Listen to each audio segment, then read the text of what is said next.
Kabanata 3781. Dahil si Clyde ay ang prinsipe ng pamilyang Osborne, natural na siya ay isang mamamayan dito. May gagawin ba siyang masama sa bansa dahil lang sa hindi siya makakain ng simpleng pagkain? Siguro totoo ang tsismis. Baka nagkaisa ang 4 na martial arts alliance laban sa atin dahil sa kanya. Kung ganoon nga ang kaso, sisiguraduhin kong iimbestigahan ko pa ang sitwasyon. Hindi rin ako natatakot na sabihin ito sa iyo, Dane. Kayong mga taga-Golden Palace ay lumalapit sa mga Indian ngayon. Siguraduhin mong hindi mo ako hahayaang makahanap ng kahit ano. Kung may mahanap ako, hindi ka makakatakas. Lumingon si Colton at sumenyas na yayain si Harvey sa silid. We took this room, malamig niyang bulalas. Paumanhin, Leader Torres. Okupado na ang espasyong ito. Isang magandang babae na may balingkinitang pangangatawan, na nakasuot ng itim na uniforme, ang lumabas at pinigilan si Colton sa kanyang paglalakad. Anong ibig sabihin nito, Sofia? Tanong ni Colton na parang yelo ang tono. Ang babae ay ang manager ng kumpanya, si Sophia Lee. Nang marinig ang mga salita ni Colton, ngumiti si Sofia. Dahil hindi binayaran ng Martial Arts Alliance ang bahagi ng mga bayarin noong nakaraang buwan, inalis ng restaurant ang iyong pribilehiyo na mareserba ang kwartong ito. Sa madaling salita, kahit sino ay maaaring magkaroon ng celestial space kung dumating sila ng maaga.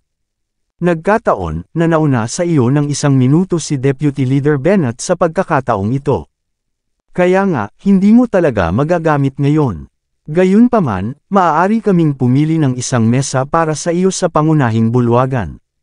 Siyempre, para ipakita ang aking paghingi ng tawad, libre ang pagkain.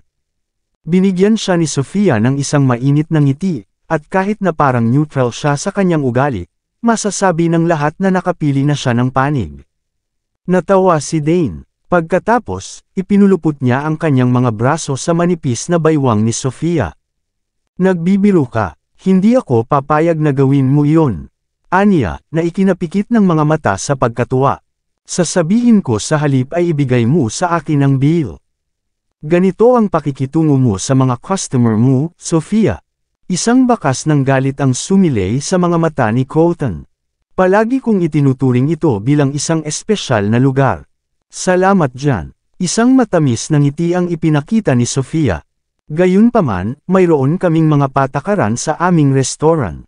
Hindi namin magagawa ang anumang gusto mo dito, Leader Torres. Kung hindi ka masaya dito, pwede ka nang umalis.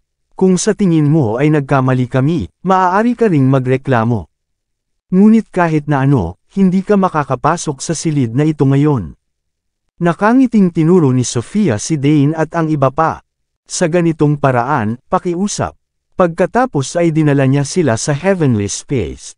Sinulyapan ni Clyde si Harvey ng mapanuksong tingin bago naglakad palayo. Sa paningin niya, si Harvey ay magaling lang makipaglaban. Matatag siyang naniniwala na ang kanyang awtoridad lamang ang makakalaban ng 10 Harvey ng sabay-sabay. Kahit na 2 beses siyang sinampal sa mukha ng iisang tao, naisip pa rin niya na isa siyang kahanga-hanga. Nagbago ang ekspresyon ni Colton, at aatake na sana siya pero pinigilan siya ni Harvey. Hindi na kailangan para dito, Leader Torres. Pwede naman tayong kumain sa ibang lugar. At saka, malinaw na sinusubukan nila tayong asarin. Ngunit hindi natin ito maaaring iwanan na lang. Bulalas ni Colton. Siyempre, ngumiti si Harvey, saka tumingin sa receptionist. Narinig mo ang sinabi ni Sofia, libre ang aming pagkain. Ang receptionist ay may masamang tingin sa kanyang mukha, at hindi niya akalain na dito pa rin kakain si Harvey at ang iba sa sobrang kawalan ng respeto. Kahit na ganoon ay binigyan niya pa rin sila ng isang matamis na ngiti. Kung gusto niyo pang kumain dito, pumunta kayo dito. Hindi na kailangan. Ngumiti si Harvey sa kanya bago tumawag. Kumuha ka rito ng 10 pickup truck. Kukunin ko lahat ng pagkain. Makalipas ang 1 oras, lumabas si Sofia sa Heavenly Chamber kasama sina Dane at Clyde, na puno ng alak at pagkain ang tiyan. Kung tutuusin sa kanilang hitsura, marami silang nainom. Nang makita ng receptionist ang lahat na lumalabas, dali-dali siyang tumakbo at iniabot ang bill. Ito ang bill ni Leader Torres, Deputy Leader Bennett. Nagpasalamat sila sa iyong mabuting pakikitungo bago sila umalis. Pawis na pawis ang receptionist. Nandito talaga sila para kumain. Bakas sa mukha ni Dane ang pagkatuwa. Talagang tumatanda na si Colton. Nagsisimula na siyang mawalan ng pakiramdam. Akala ko hindi siya mapapahiya na kainin ang pagkaing inipon ko para sa kanya, pagbalik natin. Agad na natigilan si Dane matapos matanggap ang resibo, at hindi siya makapagsalita matapos makita ang kapirasong papel. Full $4,300,000. Kumain sila ng ganito. Tinawag ni Harvey ang 10 pickup truck dito. Kinuha niya lahat ng alak na inumin, ilang daang abalon, yung Abla White Truffles na kaka-import lang dito, at maraming caviar kasama ng iba pang mga high-grade na sangkap. Pawis na pawis pa ang receptionist. Gusto kong sabihin sa iyo, ngunit hindi ako pinapasok ng mga Ginoo sa labas. Sabi mo babayaran mo sila. Kaya, sinabi ko nga, ngunit kailan ko sinabi na magbabayad ako ng ganito? Si Dane ay nasa bingit ng pag-ubo ng dugo. You bastard, sigaw niya sa entrance. Babawiin ko siya para dito. Nagdilim ang mukha ni Clyde sa isang iglap. Hindi na siya nakaramdam ng tiwala. Minaliit na naman siya ni Harvey. Ang kanyang mga mata ay kumikibot, siya ay umungol ng malamig. Hindi natin sila hahayaang makatakas dito. Siyempre hindi. Dapat mauna ka, Prinsipe Osborn. Ako na mismo ang babawi. Galit na sigaw ni Dane. Makalipas ang kalahating oras. Dinala ni Dane ang isang grupo ng mga tao at sinipa ang pinto ng opisina ni Colton bago nagmarcha papasok. Paano ka magiging walang hiya, Colton? Sigaw ni Dane na galit na itinuro si Colton. Bilang nominal na pinuno ng Martial Arts Alliance, paano mo magagawa ang isang bagay na napakasama? $4,300,000. Sa tingin mo ba lumalaki ang pera sa mga puno? Hindi mo ba alam na ang iyong mga aksyon ay walang pinagkaiba sa tahasang pagnanakaw? Dahil sa iyo, naging biro ako sa harap ni Prince Osborn. Kailangan mong ipaliwanag sa akin ang iyong mga aksyon, ngayon din. Galit talaga si Dane. Pagkatapos ng lahat, siya ang nagsabi na ililibre niya si Colton sa isang pagkain. Ngunit pagkatapos makita ang resibo, gusto na niyang mamatay. Mayroon siyang $100 milyong na halaga ng ipon, ngunit ang pagkain lamang ay nagdudulot sa kanya ng isang kakilakilabot na pagkabawas. Kahit na nagawa nilang hindi igalang si Colton, kailangan nilang magbayad ng $4,300,000 para dito. Mahirap talagang sabihin kung sino ang hindi iginagalang dito. Higit sa lahat, naramdaman ni Dane na siya ang humiling nito. Ito ay nakakahiya. Ito ay hindi mapapatawad. Marami ang nagulat nang makita si Dane sa silid ni Colton.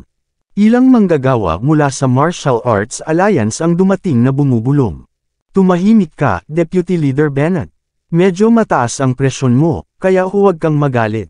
Kung ma-stroke ka at namatay, magiging malas ang lahat dito. Gusto talaga ni Leader Torres ang opisinang ito. Hindi niya magagamit yun kung mangyayari iyon. Tahimik na tumingin si Harvey kay Dane habang humihigop ng tsaa. Ibang bagay, walang kinalaman ang nangyari kanina kay Leader Torres. Ako ang gumawa sa mga manggagawa na kunin ang lahat. Nag-iisip ako ng paraan para magantimpalaan din sila. Salamat sa iyong kabutihang loob, Deputy Leader Bennett. Ang aking mga subordinate ay napakasaya dito. Dahil medyo malaki ang bodega ng restaurant, lahat ng mula sa Longmen Law Enforcement at Axgang ay binigyan ng ilang bote ng masasarap na alak bawat isa. Ligtas na sabihin, ito ay isang napakalaking paggamot para sa lahat ng kasangkot. Para sa mga high-grade na sangkap, maaaring magdaos ng world-class na salo-salo kung ilang chef ang inupahan para maghanda ng mga pagkain. Nang marinig ang mga salita ni Harvey, hindi napigilan ng mga mata ni Dane ang pagkibot. Galit niyang tinitigan si Harvey, hindi pa siya nakakita ng ganitong nakakahiyang lalaki sa buong buhay niya. Gayunpaman, hindi siya pinansin ni Harvey at ngumiti. Maaari kang magalit sa akin. Maaari mong sabihin na ako rin ay walang hiya. Ngunit hindi mo masisisi si Leader Torres para dito. Kung tutuusin, wala sa amin ang nagpilit sa iyo na tretuhin kami. Natanggap lang namin ang iyong kabaitan at kumuha ng kaunti pa. Bakit ba galit na galit ka sa amin yan? Kung ganoon ang kaso, masasabi mo lang na napakahirap mo para alagaan kami. Hindi naman natin kailangang kumain doon. Dahil dito, maaaring kailanganin mong gumawa ng anunsyo tungkol sa kung paano hindi mo kayang bumili ng pagkain ni Leader Torres. Kung hindi, masama kung malagay mo kami sa gulo habang ang iyong ego ay lumaki, tama? At saka, hindi ba dapat ipagmalaki mo ang iyong awtoridad sa harap ni Clyde, Deputy Leader Bennett? Inimbitahan mo siya dito para harapin ang 4 na magagaling na martial arts alliances, tama ba? Ano sa palagay mo ang magagawa mo kung hindi mo man lang matreat ang isang tao sa isang simpleng pagkain? Naglakad pa harap si Harvey at tinapik si Dane sa mukha. Ikaw, walang hiya ka, halos mag-ubo ng dugo si Dane. Sa huli, ikaw ang may gawa nito. Galit na sigaw niya, hindi ka lang lumuhad sa harap ng maharlikang pamilya ng India, pero nandito ka pa rin at walang tigil na gumagala. Gusto mo bang bumagsak ang bansa? Pinipigilan din niyang magsalita tungkol kay Emily. Napangiti ng mahina si Harvey. Siyempre alam ko yun. Kaya ako narito para talakayin ito kay Leader Torres. Gayunpaman, sinira mo ang pinto at nagsimulang tumalon sa lugar na ito bago pa man kami magkaroon ng pagkakataon na mag-usap tungkol sa kahit ano. Ang mga taong nakakaalam, at naiintindihan na galit ka dahil hindi mo kami kayang ipaghain ng pagkain. Ngunit ang mga hindi naniniwala ay maaaring isipin na ikaw ay nasa panig ng mga Indian. Hayaan mong babalaan kita, Vice Master Bennett. Mas mabuting hinaan mo ang boses mo. Kung hindi, ang lahat ng responsibilidad ay maaaring ilipat sa iyo. Binigyan ni Harvey si Dane ng mapaglarong tingin. Matulis ang dila mo. Ano pa bang magagawa mo maliban sa pakikipag-usap? Galit na galit si Dane. Gusto niyang sampulin si Harvey hanggang mamatay. Ganun pa man, alam niyang hindi siya bagay kay Harvey. Hindi rin siya basta-basta makakaatake sa publiko. Huminga ng malalim si Dane para pakalmayan ang sarili. Magkakaroon siya ng stroke kung hindi. Deputy Leader Bennett, walang saysay na pag-usapan ang mga walang kwentang bagay. Bakit hindi mo sabihin ang tungkol sa deal niyo ni Clyde? Binigyan ka namin ng heavenly space. Don't tell me na wala kayong pinag-usapan buong hapon. Nagsalita si Colton para mamagitan sa sitwasyon. Kung kaya mong harapin ang sitwasyong ito, babayaran kita ng 10 ulit para sa pagkain. Mabuti, ang iyong mga salita, malamig na tumawa si Dane. Hindi kita pinipilit o anuman. Tungkol sa deal, masasabi ko rin sa iyo iyon. Pinatawag ni Prince Osborne ang 4 na martial arts alliances sa harap ko mismo. Binanggit din nila ang kanilang mga kondisyon para sa kapayapaan. Number 1. Kailangang ipakita ni Harvey ang lahat ng natutunan niya tungkol sa martial arts na nakasulat na anyo para maimbestigahan ng Martial Arts Alliance. Sa ganoong paraan, malalaman nila kung nilabag niya ang mga patakaran o hindi. Number 2. Dapat humingi ng tawad si Harvey sa maharlikang pamilya ng India. Maaaring lumuhad siya sa harap ng maharlikang pamilya, o babayaran niya sila ng $15 bilyong. Number 3. Hahanapin ng bansa HC Zhou at dadalhin siya sa India. Number 4. Upang maiwasan ang mga hindi patas na pangyayari sa hinaharap, ang 4 na Great Martial Arts Alliances ay magpapadala ng mga kinatawan sa bansa H bilang mga supervisor. Ang bawat dokumento sa Martial Arts Alliance ng bansa ay malalaman ng supervisor, anuman ang dahilan. Lahat ng miyembro ng Martial Arts Alliance ay susunod sa utos ng supervisor. Napatingin si Dane kay Harvey nang may pagmamalaki. Bukod sa pang-4 na kondisyon, ang iba ay nakatutok lamang kay Harvey. Hindi makapaniwala si Dane na lalabas si Harvey sa sitwasyon ng hindi nasaktan. Nagkagulo ang karamihan. Walang umasa na magiging ganoon kalakas ang 4 na magagaling na Martial Arts Alliances. Malinaw na sinusubukan nilang labanan ang H-Country Martial Arts Alliance. Kung talagang tinanggap nila ang mga tuntuning ito, hindi mahalaga kung umiiral ang Martial Arts Alliance ng bansang iyon o wala. Hindi, kahit na may mali kay Harvey, hindi namin ito tatanggapin. Ano ang mangyayari sa Holy Martial Arts Training Ground ng ating bansa? Ano ang mangyayari sa reputasyon ng bansa? Kung mawawala sa atin ang Martial Arts Alliance, hindi natin maitataguyod ang hustisya ng underworld. Halos mabaligtad ni Colton ang kanyang mesa sa galit. Anong klaseng kondisyon ito? How dare they ask this of us? Maraming salamat sa lahat ng sumusubaybay. Please subscribe and follow my YouTube and Facebook channel, Pilipino Novel. Maraming salamat po. Kabanata 3785. Hindi mo ba iniisip na masyadong malupit ang kahilingan na iyon, Deputy Leader Bennett? Tumango si Harvey. Kung tatanggapin natin ang mga tuntuning iyon, mawawala ng dignidad ang lahat ng martial artist sa bansa H. Paano tayo magiging mataas sa hinaharap? Magpadala pa sila ng mga supervisor para kunin ang bawat file at dokumento ng Martial Arts Alliance. Tuldok, paano tayo gagana sa ating sarili sa hinaharap? At saka, kung ibibigay ko talaga sa kanila lahat ng natutunan ko, gagamitin nila ito laban sa Martial Arts Alliance. Ang susunod na alam namin, lahat ay makukuha nila mula sa Holy Martial Arts Training Grounds. Matalino kang tao, Deputy Leader Bennett. Hindi mo ba nakikita na sinusubukan tayo ng 4 na magagaling na martial arts alliances? Dahan-daang inilatag ni Harvey ang mga panganib ng demand sa mahinahong paraan. Mayroong 3 kondisyon na nakatarget para kay Harvey, ngunit sa katotohanan, ito ay isang pagsubok lamang. Kung sumuko ang bansa H, magkakaroon ng paraan ang 4 na magagaling na martial arts alliances para gawin muli ng bansa ang parehong bagay. Anong silbi ng pagsasabi niyan sa akin, Harvey? Malamig na tumawa si Dane. Tapos, hindi ako isa sa mga kinatawan. Paano kung sabihin mo sa akin ang lahat ng ito? Nakipag-ugnayan lang ako sa 4 na magagaling na martial arts alliances sa pamamagitan ni Prince Osborn. Sinabi nila sa amin na ititigil nila ang lahat ng pag-atake sa mga mamamayan ng bansa H hanggat natutugunan ang lahat ng mga kondisyon. Babayaran pa nila ang mga tindahan na nawasak o ninakawan dahil sa insidenteng iyon. Gayunpaman, hahayaan nila ang kanilang mga nasasakupan na gawin ang anumang gusto nila kung hindi tayo sumunod. Kapag nangyari iyon, hindi ito makokontrol ng 4 na magagaling na martial arts alliances kung may mangyaring sakuna. Malamig na tumawa si Dane, na naka-cross arms. Makikita mo sa iyong sarili kung gusto mong tanggapin ang mga tuntunin o hindi. Huwag kang mag-alala, hindi ko sila matatanggap kahit anong mangyari. Malamig ang ekspresyon ng mukha ni Colton habang walang humpay na pinipilit siya ni Dane sa gayong masasamang taktika. Ang mga tao ng bansa H ay hindi kailanman pwedeng paglaruan. Sabihin sa mga taong iyon na tayo ay nabubuhay sa makabagong panahon ngayon. Hinding-hindi tayo luluhod sa mga katulad nila.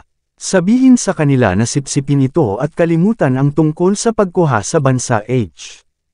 Clap, clap, clap. Pumalakpak si Dane, na nagpapakita ng paghanga. Nakakamangha. Sigurado ako na ang iyong mga salita ay itatampok sa brochure ng bansa. Malamig na bulalas ni Dane. Ngunit mayroon bang anumang paggamit? Talagang wala. Sinasabi ko lang ito para ipaalala sa iyo, hindi na natin mapipigilan ang sitwasyon, patuloy ni Dane. Hindi pa bumuti ang sitwasyon, ngunit ang ating bansa na may Budokan sa ibayong dagat ay masusunog kung patuloy tayong magpipigil.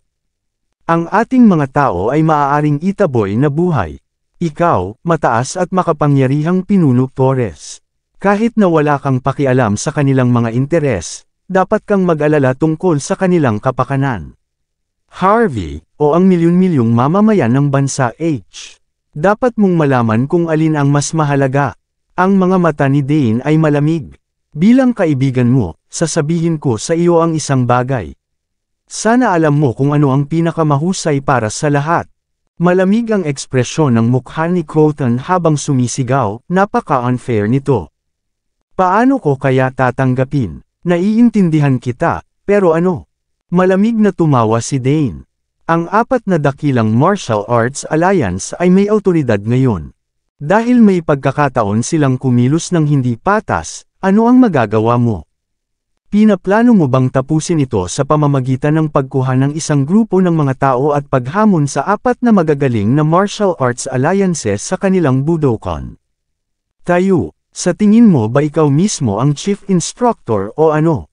Sa tingin mo ba ay hindi ka matatalo? Bukod dito, nagawa lang ng chief instructor na sirain ang 5 pinakamalakas na bansa dahil hindi kasali ang martial arts alliance.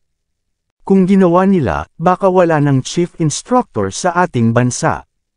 Sa tingin mo kaya nating magpakitang gilas kahit anong gusto natin dahil mayroon tayong chief instructor sa ating bansa? Anong biro? At saka, siya ay kabilang sa palasyo ng hari.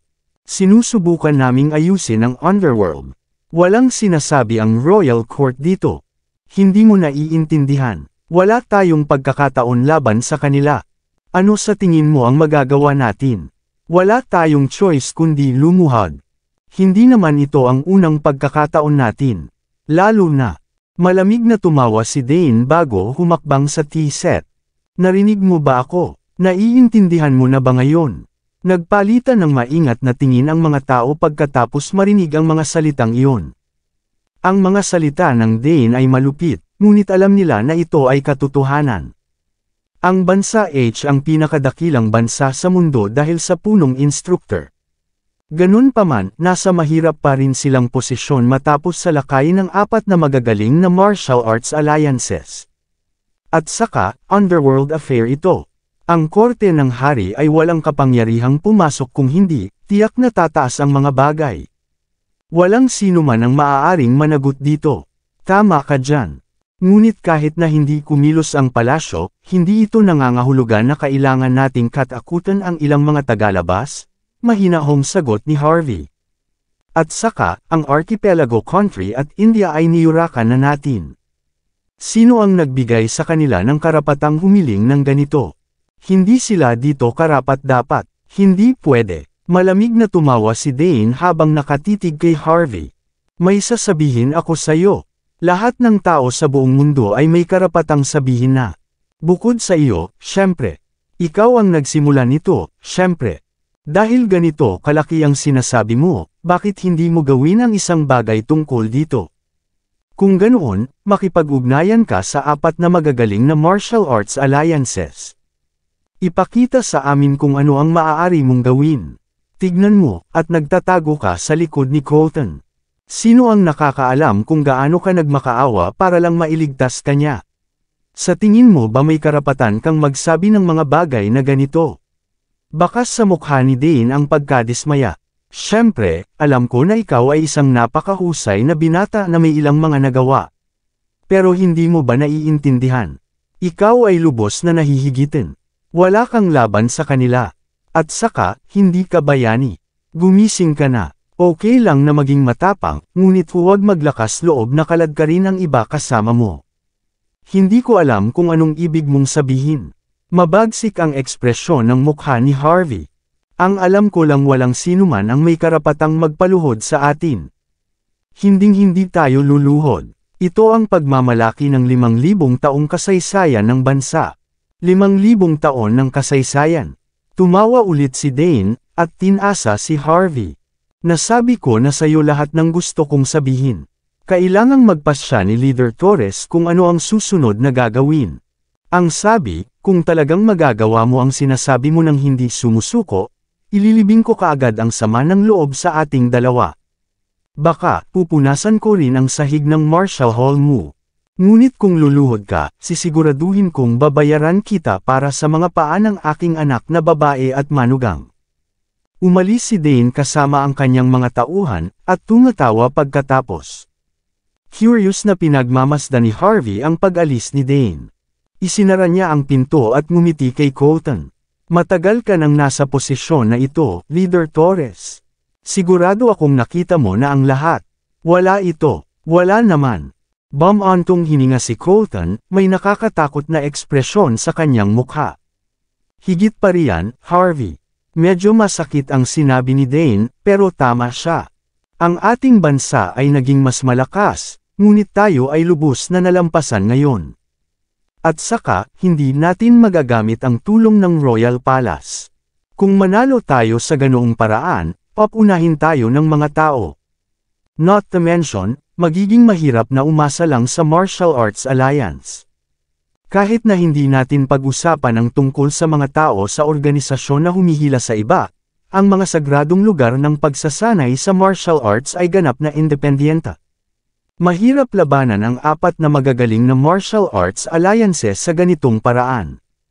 Kung tutuusin, lumalapit sila sa atin kasama ang lakas ng maraming bansa. Napabuntong hininga si Colton. Masyadong makapangyarihan ang Sacred Martial Arts Training Grounds. Wala sa kanila ang yuyuko sa iba. Sa ilalim ng mga sitwasyong ito, magiging mahirap para sa kanila na makipagtulungan sa napakaikling panahon. Dahil sa isang karaniwang kaaway, nagkaisa na ang apat na dakilang martial arts alliances. Magiging mahirap para sa Country H Martial Arts Alliance na harapin sila. Ang tinatawag na mahusay na Martial Arts Alliance ay para lamang sa palabas. Napangiti ng mahina si Harvey. Titulo lang yan. Wala talaga silang sapat na mahusay na makipaglaban para sa kanila. Ang ating mga kaaway sa oras na ito ay malamang na mula sa India at sa island country. Kung tutuusin, ang island country ay desperadong nagsisikap na sirain ang bansa. Medyo nagdusa din sila sa Hong Kong at Las Vegas. Sila mismo ay hindi nang ahas na sumalungat sa atin, kaya humingi sila ng tulong sa India. Kahit na ang apat na Martial Arts Alliance ay mukhang nakakatakot, sila ay lubos na walang silbi sa aking paningin. Ganoon ba? Mapait na tumawa si Colton. Sa totoo lang, naging mahirap na harapin ang Indian Martial Arts Alliance. Ang Island State Martial Arts Alliance ay karaniwang nakikiisa sa iba laban sa isang karaniwang kaaway. Kapag ipinakita nila ang gayong panginibabaw, ang South Seas, Far East, at iba pang maliliit na bansa ay maaaring sumali rin sa kanila. Paano natin sila lalabanan? Siguro hindi na natin kailangan. Ngumiti si Harvey, kalmado pa rin. Kung huminto ang dalawang martial arts alliances, ano ang gagawin ng island country? Ibig mong sabihin gusto mong umatras ang South Sea at Far East Martial Arts Alliance. Nanlamig si Colton. Tapos, bumantong hininga siya. Mukhang magandang plano ito, ngunit kasing dali ba ito? Nag-aalala ang South Sea kung gaano kalakas ang ating bansa. Lulunukin natin ng buo. Ang malayong silangan ay mayroon ding kaugnayan sa Amerika. Hindi sila titigil upang pilitin ang malayong silangan laban sa atin, upang pigilan ang kanilang posisyon bilang pulis ng United Nations. Sa madaling salita, ang planong ito ay magiging mahirap isagawa. Siyempre, hindi kailanman naisip ni Colton ang gayong plano. Gayunpaman, naniniwala siya na walang paraan upang lapitan siya kapag ginawa niya ito. Hindi pa natin kayang harapin ang malayong silangan, ngunit hindi dapat maging problema ang South Sea Martial Arts Alliance. Ngumiti siya. Kilala ko si Dean Cobb. Medyo maganda ang relasyon ko sa kanya. Sa kanyang katayuan sa bansang ito, hindi dapat maging problema para sa kanya na kumbansihin ang kanyang bansa. Kung gagamitin ko ang pagkakataong ito para umatras ang Far East, magiging gagana ang plano natin. May chance pa tayo. Labis na nasiyahan ang loob ni Colton matapos marinig ang mga salitang iyon. Agad naman siyang tumalon bago tumawa. Galing mo talaga, Harvey. Mabuti, pakikinggan ko kung ano ang dapat mong gawin. Kung ano ang kailangan mo, itanong mo lang. Wala akong kailangan sa iyo. Hayaan mo akong gawin ang trabaho ko. Nakangiting sagot ni Harvey. Habang nagdidial si Harvey, may tumawag ulit. Ang pinuno ng South Seas Gang, ang gulat na boses ni Katie Cobb ay narinig. Sir York, may problema ang lolo ko. Ang pinuno ng Demon Monk, si Julio Garcia, ay biglang lumitaw sa South Sea upang hamunin ang aking lolo. Tinanggap ito ng aking lolo, ngunit agad siyang natalo. Nakakatakot ang lakas ng lalaking iyon. Huminga ng malalim si Harvey. Kamusta na ang lolo mo? Hindi sa nag-aalala si Harvey sa kanyang mga plano. Sa kabaligtaran, talagang nag-aalala siya sa kaligtasan ni Dean. Parehong malapit sila sa isa't isa. Huminga ng malalim si Katie at sinabing, narinig ko na wala siyang malay matapos magtamo ng malubhang pinsala. Kailangan kong bumalik sa South Seas at tulungan ang aking lolo. Napabuntong hininga si Harvey. Mabuti, I'll take Rudolph and his team there muna. Kapag tapos na ako sa aking negosyo dito, ako mismo ang pupunta doon. Maghihiganti din ako para kay Dean. Bilang isa sa 3 pinakamakapangyarihang pamilya sa South Sea, ang pamilya Cobb ay may hawak ng napakalaking awtoridad. Maging ang mga pinuno ng bansa ay kailangang magbigay-pugay sa kanila. Posible lang ito dahil kay Dean. Ngunit pagkatapos ng kanyang pagkatalo laban kay Julio, kahit na himatayan lang siya, tiyak na magbabago ang henerasyon ni Katie sa South Sea. Kahit na bumalik kaagad si Katie sa South Seas, malamang na hindi niya kayang harapin ang sitwasyon. Kung hindi dahil sa 4 na mahusay na martial arts alliance, si Harvey ay dumalaw na sa South Sea ng mag-isa.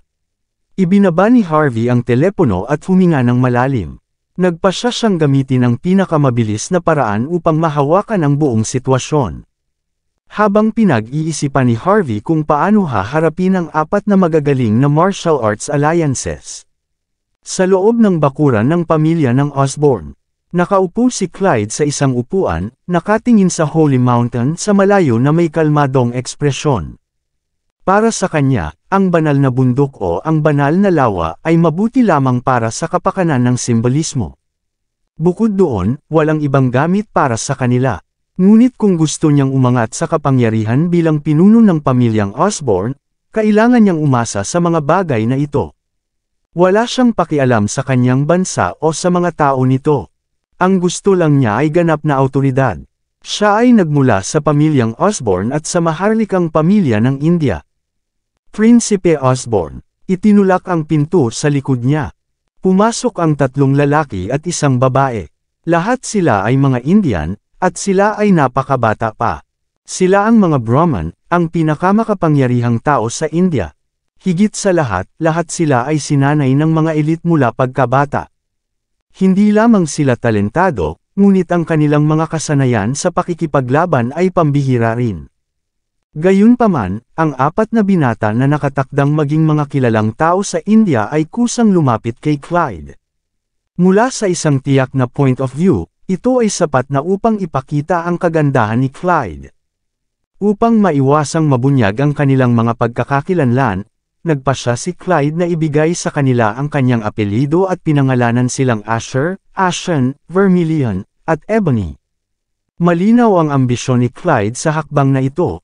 Lumakad ang babaeng si Vermilion at tahimik na nagsabi, "Prince Osborn, tinatawagan kami ng mga Indian." Natupad ang misyon. Hanggang saan? Mahinahong tanong ni Clyde. Patay na ba si Dean o Baldado? Ngumiti si Vermilion. Tulad ng iyong pinlano, upang limitahan ang South Sigang at York sa Hong Kong, kailangan lang ni Julio na saktan si Dean. Marahil ang South Sea ay nasa kaguluhan ngayon. Kahit na magmadaling bumalik si Katie sa kanyang bansa, mahirap para sa kanya na makayanan ang gulo na ito. Buo na ang plano ni Harvey na harapin ang South Sea Martial Arts Alliance. Mabuti, magaling, ngumiti si Clyde na parang nanalo. Akala ba ng bastard na iyon ay nangunguna na siya pagkatapos niyang sampulin ang mukha ko at medyo matalino? Malapit na niyang malaman na nagawa niya ang lahat ng maling galaw. Matapos tumawa ng malamig, nagpatuloy si Clyde sa pagsasalita. Ang 4 na mahusay na Martial Arts Alliance ay dapat na malaman ang tungkol dito sa ngayon. Ano ang pinaplano nila? Ngumisi si Vermilion. Prince Osborn, nakagawa na sila ng kanilang hakbang pagkatapos matanggap ang balita. Ang ibang mga bansa sa South Seas at ilang lugar sa malayong silangan ay sumang-ayon na magvisanib puwersa laban kay Harvey. Kapag nakakuha kami ng sapat na mga tao, magagawa naming ilunsad ang aming mga pag-atake. Kapag nangyari iyon, ang H-Country Martial Arts Alliance ay hindi makakalaban sa atin, gaano man sila kalakas. Higit sa lahat, bumili kami ng ilang kinatawan mula sa Holy Martial Arts Training Ground ng Country H. Sigurado akong magpi-pressure sila kina Colton at Harvey. Kabanata 3770. Mabuti, ngumiti si Clyde. Babayaran nila ako para sa mga benepisyo na ibinibigay ko sa kanila. Ang aking pagsusumikap ay sa wakas ay nagbunga. Pero hindi ito sapat. Ang North European at American Martial Arts Alliance ay hindi pa sumasali sa amin. Matatapos ang Country H kung gagawin nila. Babagsak ang martial arts ng bansa. Asher, pumunta sa New York at tingnan kung makumbinsi mo ang kanilang Martial Arts Alliance na sumali sa ating layunin.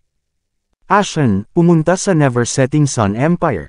Makikipag-usap ka sa Northern European Martial Arts Alliance tungkol dito. Kung tutusin, gusto kong mamatay si Harvey sa isang kakilakilabot na kamatayan. Siyempre, yumuko ang mga kabataan bago isagawa ang kanilang misyon. Kinuha ni Clyde ang isang baso ng alak sa tabi niya, pinaikot-ikot iyon. Sa mga sumunod na araw, tila kalmado at payapa ang lahat. Habang pinag-iisipan ni Harvey kung pupunta ba siya o hindi sa South Seas para tulungan si Dean. Nakatanggap siya ng isa pang tawag. Ito ang ikapitong young master ng pamilya Bauer, si Harold Bauer. Tumawag siya para imbitahan si Harvey na magkita sa nursing home sa ngalan ng pamilya. Hindi ganoon ka-interesado si Harvey kay Harold, ngunit kalaunan ay tinanggap niya ang alok dahil nasa iisang pamilya si Samuel. Makalipas ang kalahating oras, dumating si Harvey sa nursing home sa labas ng Floatwell. Ang mga tao doon ay mayaman o makapangyarihan, na sa madaling salita, ang mga walang gaanong kayamanan ay hindi makakapasok sa loob.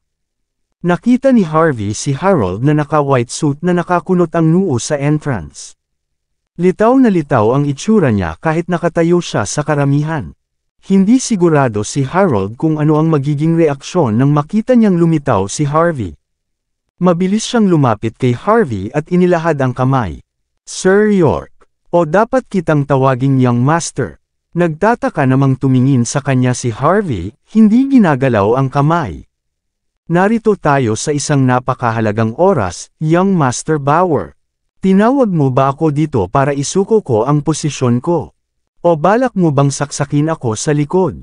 Nanliit ang mga mata ni Harold matapos marinig ang mga salita ni Harvey. Dapat kong aminin, Mr. York. Hindi maganda ang mga kilos ko sa Floatwell Kick. Pero kailangan mong intindihin na kakampi mo ako, kahit gaano kita kaayaw. Tapos, kabilang pa rin ako sa pamilya Bauer. Nabibilang pa rin ako sa bansa H. Iba ako kay Clyde, na kamag-anak ng Indian Royal Family. Naniniwala ako na mapagkakatiwalaan mo pa rin ako. Kung tutuusin, wala naman tayong masyadong conflict sa isa't isa, di ba? Nagkibit balikat si Harold. Mukhang gusto niya talagang nasa tabi niya si Harvey. Kinikit ni Harvey ang kanyang mga mata, saka ngumiti. Kung iyon ang kaso, magiging napakawalang galang ako kung magbabaon ako ng sama ng loob ngayon. Kung tutuusin, kailangan kong gawin ito para sa kapakanan ng iba. Hamalakhak si Harold. Pagkatapos, ibinaling niya ang tingin sa Villa sa likod niya. Kung gayon, tiyak na pinag-uusapan mo siya. Sagot niya, bahagyang ikiling ang kanyang ulo, tinanong niya akong tawagan ka ngayon. Dito, Sir York.